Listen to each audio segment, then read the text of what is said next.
Hello, my name is Pamela Curley, and it is my honor to present to you the fourth of 8 different segments that we're sharing on behalf of MNRI, Reflex Integration for Stress and Post-Traumatic Stress Recovery.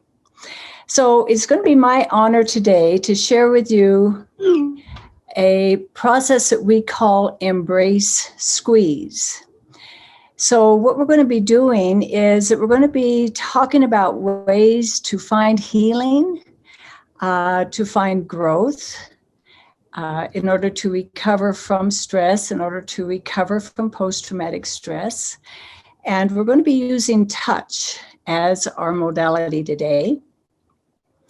And it's interesting because when we have been through a trauma or a stress, which can be a birth trauma, it could be an accident, it can be an illness, it can be an external environment, hurricanes, tornadoes, earthquakes.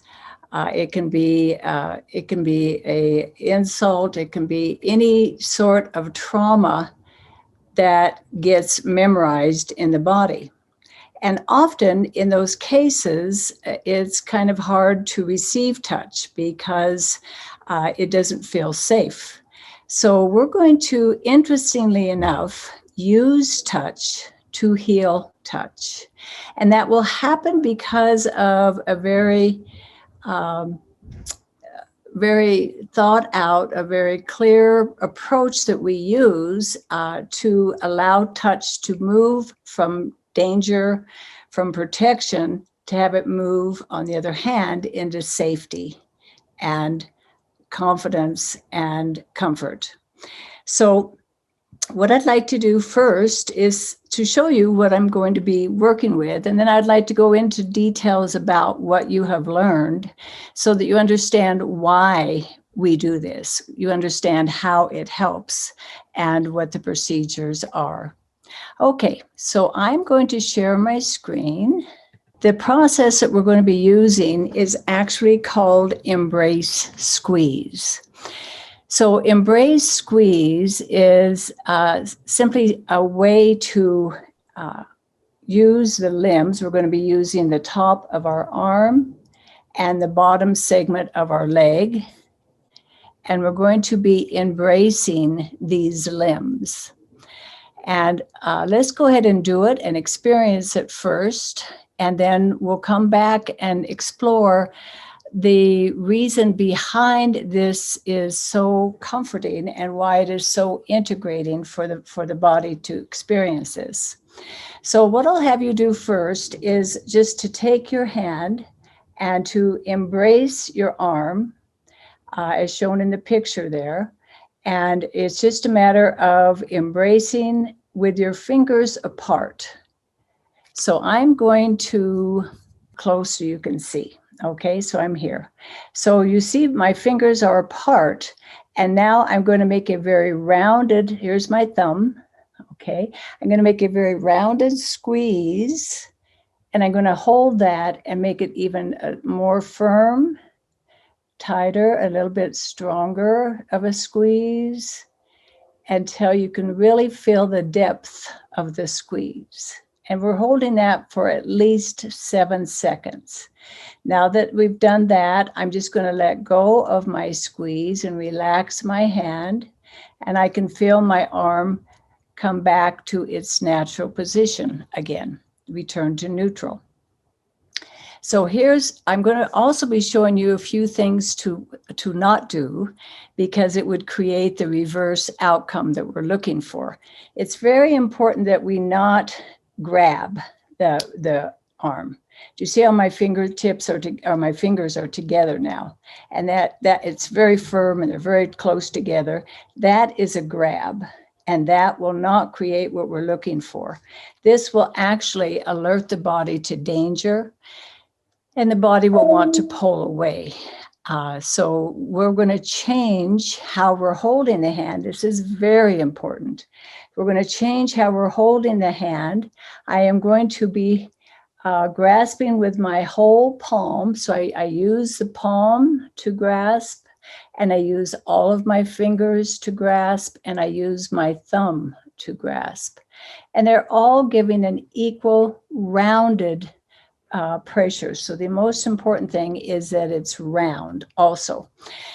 The other thing that we do not want to do is this. This is a squash. This squashes the arm. That does not feel good either. So we don't want to do this, because it will create irritation for the body, and then it will move away from the sensory experience of touch. And it is because of experiences like that is part of the stress, part of the trauma. Grabbing is part of stress and trauma. Birth defects, birthing processes can be part of the trauma. Accidents can be part of the trauma. So what we're doing now is returning to a safe way to talk with the skin. So do you see I have my palm here, my fingers round out, my thumb is round. Be careful, don't use your thumb too much. Do you see how I pulled my thumb in there too much? Keep the thumb round. Everybody's round, okay? And the fingers are slightly apart. So now just embrace. And now a little bit stronger, and a little bit stronger, and a little bit stronger. Now, can you feel the depth of that embrace? Great. Now just relax your hand and feel everything relax.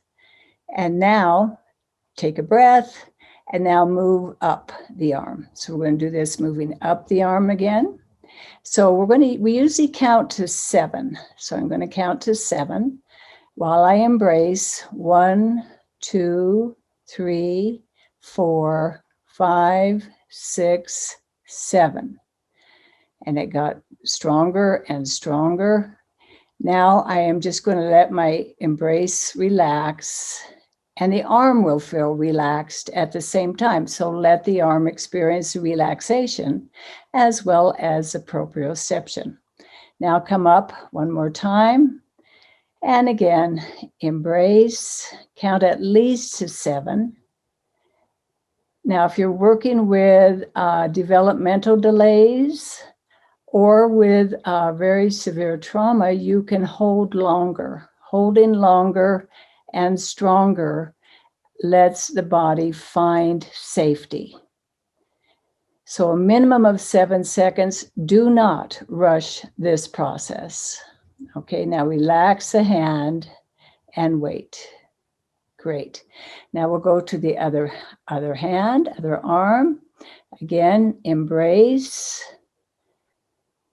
And what we're going to do is to hold it for a long time and be present. The most important thing you can do here is to be present and feel it. Don't be watching television, and don't be talking and doing all kinds of other stuff. Just feel that embrace. Now let go. Feel the relaxation. Okay, move up. Feel the embrace. 5, 6, 7. Relax the hands and feel the relaxation. Okay, one more. Below the elbow, embrace. So when you work with other people, very, very present with them. Think about what you're doing, even when you're doing it with yourself. Think about the experience of feeling that depth of perception. That's very important. Do not rush this. Now relax, and that's done. Oh, so notice how that feels. I'm going to go back to my slides now and show you how we'll do the same thing with the legs. So doing the same thing with the legs here. Go ahead and start. I've got another slide here. We'll go to this one. Okay, so start down at the ankle, like Elvin is doing here, and just embrace above the ankle. And with a very rounded posture, hold the lower leg. I'll just show this one here. So this is holding the leg, and so just hold above the ankle and hold that for 7 seconds with a rounded squeeze. All right, now move up to the middle of the leg, as is shown here, and hold that for 7 seconds. And just squeeze and embrace. And again, you make the pressure a little bit more, a little bit more, a little bit more. And then relax the hand now and just pause. Now, on the third time, you can either come to the top of the leg and hold at the top of the leg, or you can come to the knee and hold at the knee. So whichever is most comfortable for you to do, go ahead and hold the third time and embrace.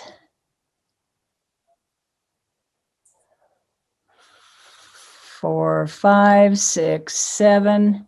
Relax the hands and wait. Okay, now bring the other foot up and the other leg. So we'll do the same thing. So again, above the ankle, just do a nice embrace and see how Elvin's thumb is even relaxed. He's not using his thumb real hard. He's just got a relaxed posture to his hands. His fingers are slightly apart. And just embrace increasing the pressure, increasing the depth of touch. And now relax your hands, and the body will feel that relaxation as your hands stay there, but the pressure is released. Now move to the middle of the leg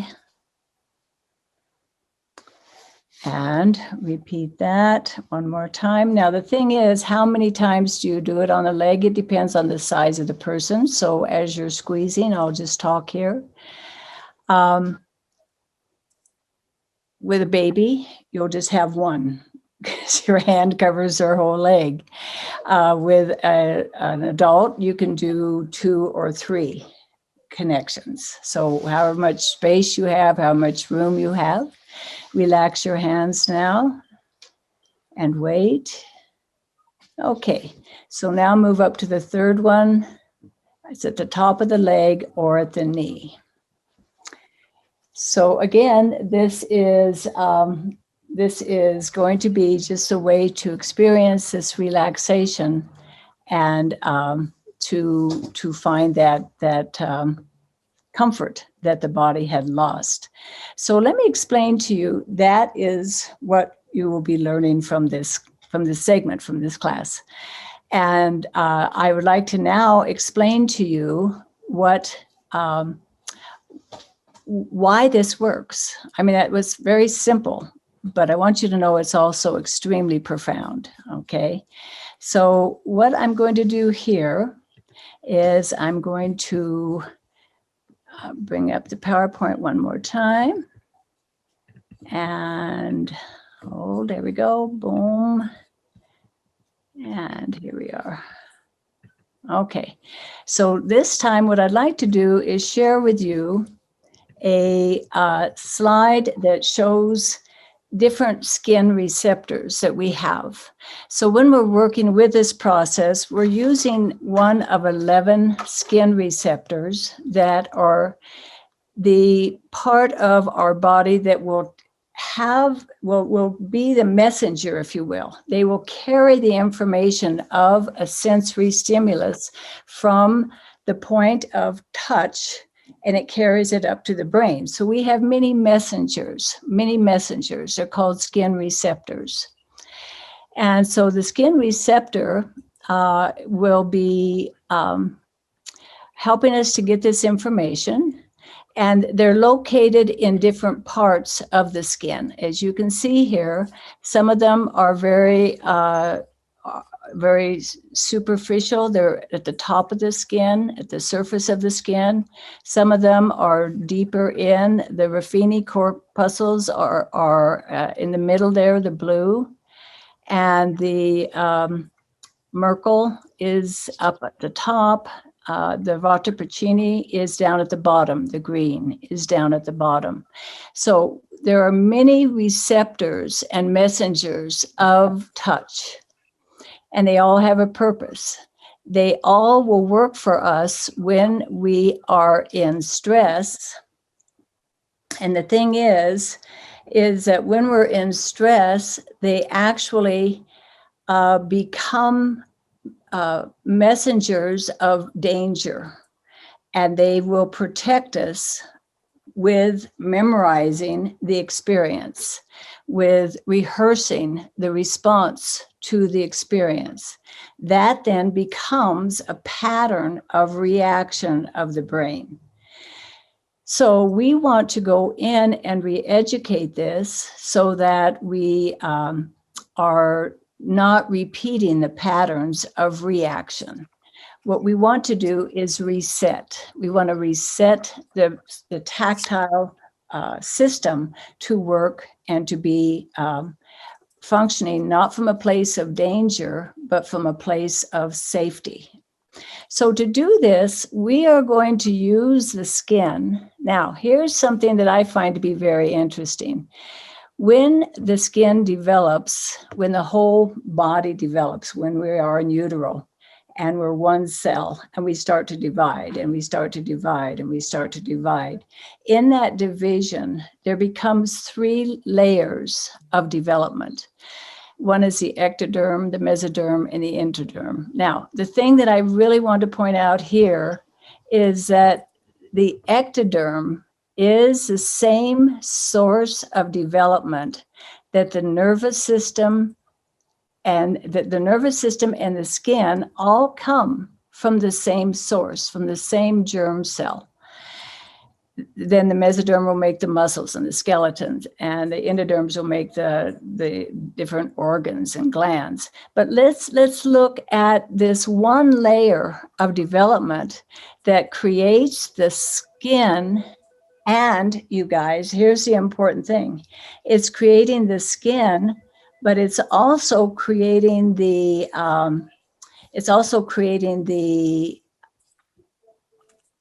nervous system, it's creating the brain, it's creating the central nervous system, the peripheral nervous system, the enteric nervous system, which is your gut, your autonomic nervous system, which helps you breathe. All of these things are from the same source as these nervous systems, and the brain comes also the skin.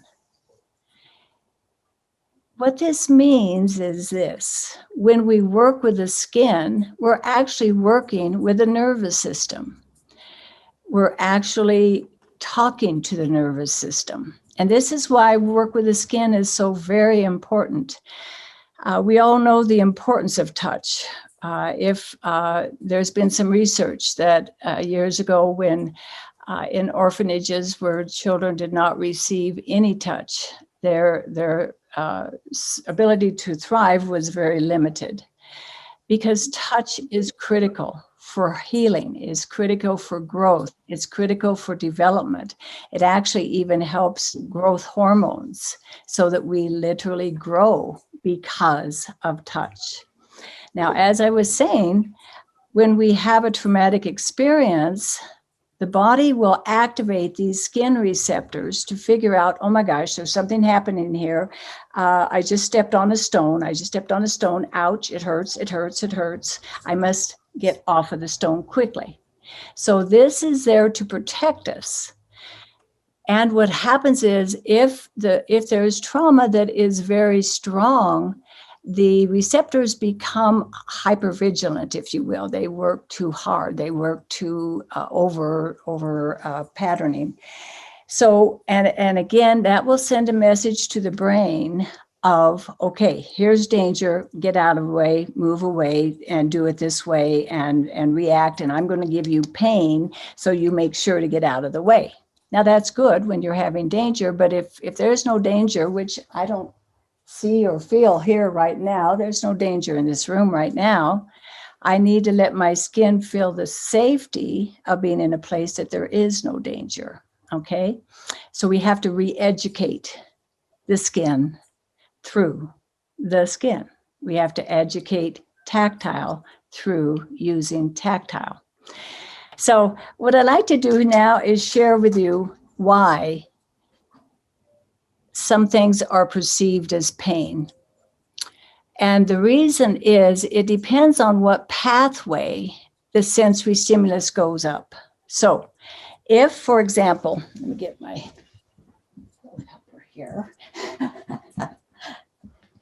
Okay, so I have a helper here to do this with me. Okay, so if, for example, I have, if, for example, she's got a sensitive foot, and I touch her foot, and the foot is extremely sensitive and does not like to be touched. Okay, so what happens is that was her foot on this side. What will happen is that sensory stimulus will be sent to the opposite side. It goes up to the spine, it crosses over at the base of the spine, and will go up the opposite side of the spine, through the brainstem, through the middle part of the brain called the diencephalon. In here is something very important called the thalamus, which is a filter that will let me know if it's dangerous or not. So this part of the brain will filter, is this danger? Then that information is set up here to the top of the brain for memorization and processing. So if you have an experience of pain and discomfort, then what will happen is that sensory stimulus will come to the opposite side of the spine, up, processed, interpreted, and memorized. Okay? Now, on the other hand, if I use a different approach, if I use embrace, if I take this foot and I embrace this foot very firmly, and I just support it, and I embrace the foot with my whole hand, and I hold it for quite some time. And it's rounded, and it's nice and firm, and I hold it for time and depth, okay? What is going to happen with this information? This information will actually come and go up the same side. Now it's going to come up along the spine of the same side. It then will cross over at the brainstem. It comes up here to the thalamus for interpretation. Is this danger? And actually, because it came up this other highway, it will be interpreted as comfort, not danger. That information is sent to the cortex to be held and memorized. Okay? So this just to summarize again, when I come up and I come up the opposite side, there's a name for that. It's called a nociceptor. It's a highway. It's a pathway that tactile information goes up. So if it comes up this highway, when it gets to this part of the brain for interpretation, the brain will say, that's danger. That hurts, pain, ow, ow, ow, ow, ow. That's what this pathway does. And then it gets memorized here. On the other hand, when I send it up the same side, the pathway is different. It's a different highway. It crosses over here in the brainstem, comes up for interpretation, and the interpretation now is this is safe, it's comfortable, and then that is memorized. So that's why our work works. That's why we're changing the interpretation of pain, and that's very important. Yes. Goes the straight hair, apparently. So, Pat, it looks like somebody's. Sorry, I'm a slow walker. I walk really fast. So I do too, usually. Imagine how much.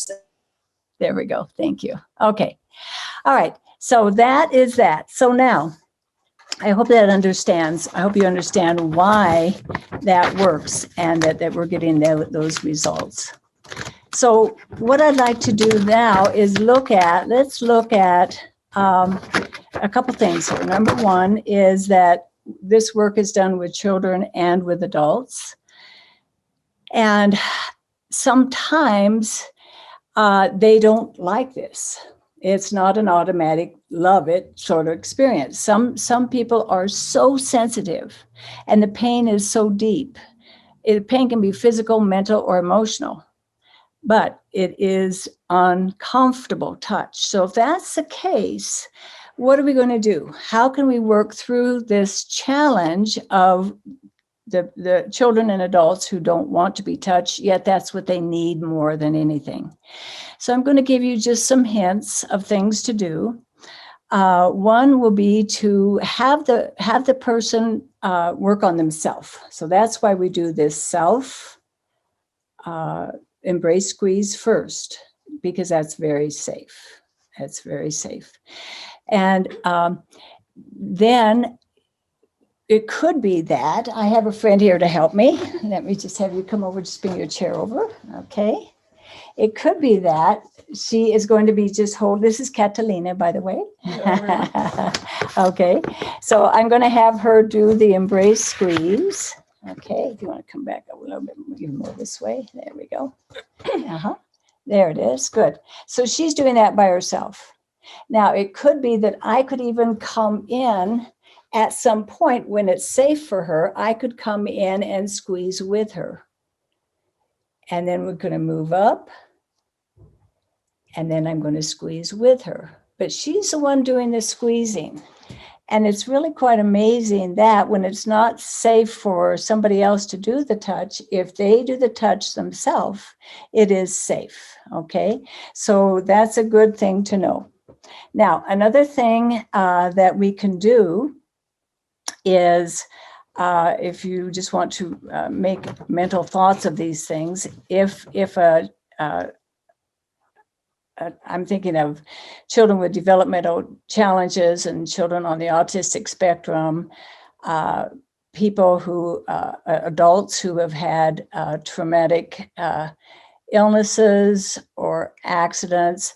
The thing is that we want to activate another skin receptor called Meissner. And Meissner is actually, it enjoys the vibration that we feel when we're in a car. So if you put the person in a car, and then as you're driving along, you can work with their arms here as the car is just driving along. So I can just do an embrace squeeze. My fingers are apart here. And I can just hold that as the car is driving along. That will be very comforting. That will be very comforting. Don't do this if you're the driver, okay? Very important not to do that. Okay. Also, another good way to show the safety of touch is to do the work in water. So it could be a bathtub, ideally a swimming pool, and just to do this embrace squeeze in a swimming pool and to hold it for a long period of time and to hold it with depth and presence. And then another idea to use is to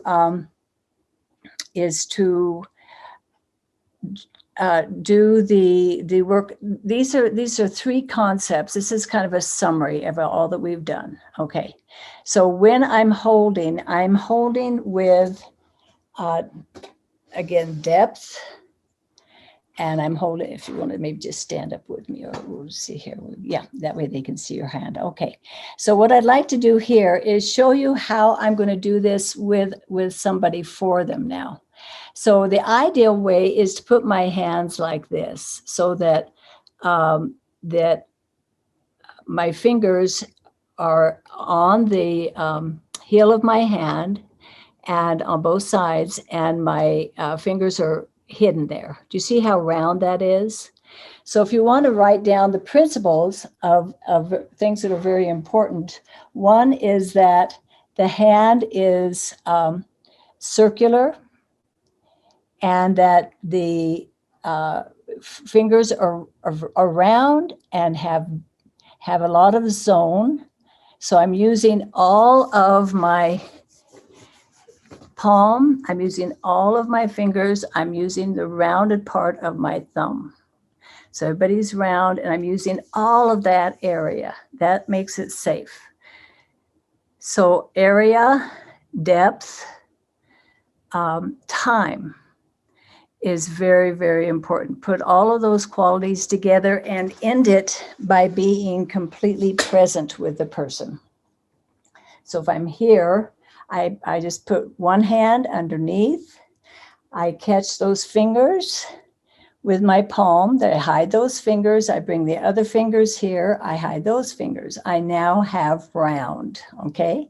And so now I'm going to just squeeze, and then I squeeze a little bit more, and a little bit more, and then I relax and wait a bit so they can feel the relaxation. Does the relaxation feel good? Yeah.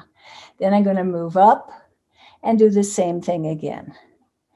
And so it's a matter of catching my fingers here on the heel of my hand. These fingers come here, they're on the heel of my hand. And see, my thumbs are not really working at all, just my hand. And I add a little bit more depth, a little bit more depth, and a little bit more depth. Now, there's sometimes that you'll want to hold this for a very long time. That was a minimum of 7 seconds. And the same thing would apply to working with the leg as well.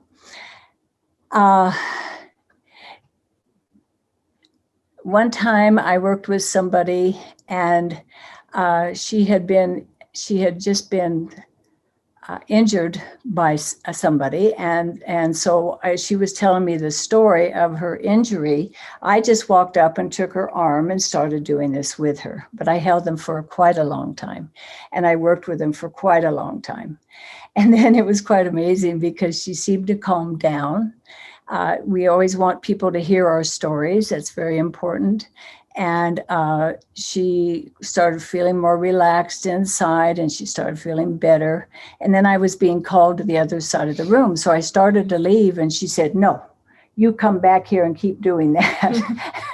It made so much difference for her to help recover immediately from the trauma. So it's a wonderful thing to use as soon as possible, but it can also be used 30 years later. I worked with a gentleman once who had been in an earthquake, and for 25 years, his body, the moment that he felt the slightest vibration, he thought it was an earthquake, and he would go into protection again, because that was the pattern of protection that his brain had come up with and had memorized it and rehearsed it and expected the same outcome just from a little vibration. So I worked with him, and is it okay if simple is profound? One session I did with him with our whole techniques of working with the skin, and his fear and reaction of the earthquake never came back again. So the body is very willing to re-educate, to let go of old stories, to let go of old trauma. And this is just an absolutely wonderful way to do it. Now, there's one other thing I'd like to share as well, and then we'll go for questions. What I'd like to just show you is also sometimes when somebody is having trauma, it is our natural tendency to come and put our arms here at the shoulders. So when you're here, if you want to just squeeze the shoulders, and just to do that, when you're present like this with somebody, it creates a sense of safety, because it creates what we call a horizontal line, and her shirt is perfect. If I have stability in my core, I will feel stability in my body. So this is another very nice place to also do the embrace squeeze. But you know what? We do this automatically. You didn't need to be told that. We all do that. I just want to tell you why you were doing it. Okay? All right. So what questions do we have?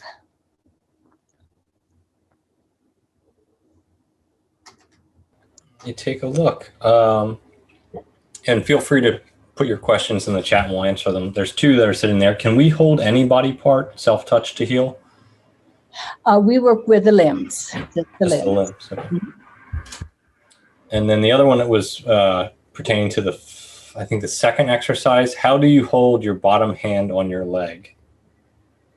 Okay. It depends on how Oh, I just lost both of my presentations. You'll see it when you look at the video on this again. And I don't know how to do this. Bum. Can you hold this so you can see my leg? Sure. Okay. All right. So here's my leg. And if we can get a closer shot here. Okay. There's my leg. And so I'm just going to bring this hand underneath and this hand on top. This is okay. Ideal when I'm working with somebody else, I will use this hand posture because I'm doing it. But if I'm doing it for myself, this is automatically round and this is automatically round. And that will suffice. Just be real careful that it doesn't become this, though. Don't let it do that. Okay? Okay, the next one is, Thank you. have you used this intervention with children or adults with perinatal alcohol exposure, fetal alcohol syndrome, FASD? Yeah, absolutely. You know, the thing that's wonderful about working with the nervous system is that it works with every challenge. The common denominator to all things is the nervous system and the functioning of it, and the orchestration of how it just governs everything. And those challenges from fetal alcohol, challenges from genetic codes, challenges from hormonal imbalances, all of those things are connected with the nervous system, and that's what we're working at. It's the most fundamental, basic level of our body and functioning. So yes, it is a very good thing to use with that. Now, I also want to say this. If in working with children, for example, who have developmental challenges and tactile challenges, one of the things that we have to do because they don't want to be touched is we show the parents how to do what you have just learned, how to do this while they're asleep. And so if the nervous system can feel it while they're asleep, and old patterns of expectation, psychological expectations are not in play now, then the system will calm down. And then again, then I would move from doing it, parents doing it when they're asleep, and then move to a car or water. And then eventually you can, and then have them do it themselves. And then eventually you're in with the gift of touch. It's a gift that we have to open. Okay, next one is, do we need to touch the skin when we do it, or is it possible or more effective to do it through clothes? It's fine on clothes. We are not massage therapists, and we get absolutely perfect results on clothes. And truth be known, it's usually easier even to do the work on clothes because sometimes if a person's hands are sticky, then it doesn't feel very good. So clothes are wonderful. We love them. Yeah. Have you used this with generalized anxiety disorder or benign essential tremors? Yes. Anything. Yes. Okay. And then there's a few questions. It's the same person who was asking about how do you hold your bottom hand on your leg. What do you do with your thumb on the bottom hand? It's just relaxed. Oh, it can come around. It can come around. Just make a circle. Don't make it hard. Just make a circle is the most important thing. And make sure that if you are using the whole hand, you can use it right here. I'm using the whole hand. See, I'm using my thumb right there. So that's fine. The most important thing is that the thumb is not working harder than anybody else. It needs to work equal. It needs to be a fair player. Okay, that was all the questions. Okay. Oh, someone's asking how to watch the recording. It'll be sent out in an email, but I can also post a link real quick of where it will be later this evening. Okay. Very good. And someone says, when your body experiences the new pathway, which is interpreted as safe touch, does the pain that is coming up through another pathway and is interpreted as dangerous just get canceled out? You can only take one road. You've only got one car. So you can only take one road, and it's going to have to pick the highway. And what happens is, and I've seen this happen over and over again, people who have adults who have very sensitive feet, and they tell me nobody touches my feet. I just, okay, is it okay if I just hold your foot like this? Now, in terms of the question of where you can work, you can hold the foot and just come and hold the foot with both hands. That's very nice as well. And just embrace the foot with both hands, but keep it firm, keep it strong, and wait. And sometimes I've waited for a couple minutes, and they'll start calming down, and then pretty soon I'll say, well, how does that feel? And they say, oh, that feels so nice. Oh, I like it. And before, you couldn't even talk about touching their foot. So just hold it as long as you need to create that safety by going up the different highway. And then with the hand, you can also hold the hand just by holding right here. Holding the whole thumb here is a very nice, safe thing. And you can hold the other half of the hand as I'm holding the hand. Just embrace the hand and hold the hand firmly in whatever form you like. But that usually creates safety, especially if you just hold just the thumb. It's very safe. So if somebody is in stress, I will frequently come and just kind of hold their hand here, just to create a sense of safety. Feel good?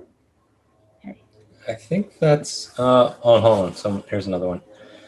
I believe you said this is for use on limbs. I'm curious, when treating benign essential tremor in the head, is it possible and helpful to do this on the back, on the neck and the head?